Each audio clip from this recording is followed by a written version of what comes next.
আসসালামু আলাইকুম। অনেক দিন পর আবার ভিডিও করতে যাচ্ছি।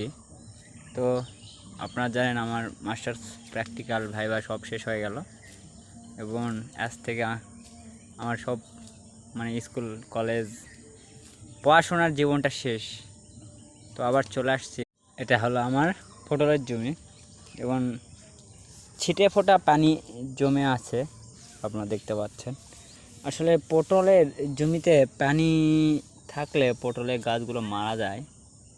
তো এবছর কিছু গাছ মারা গেছে, কারণ পানি জমে থাকলে গোড়াটা পচে যায় এবং ছত্রাকের আক্রমণে গাছটা মারা যায়। আমার এই যে এখানে কিছু ঘাস লাগাইছি,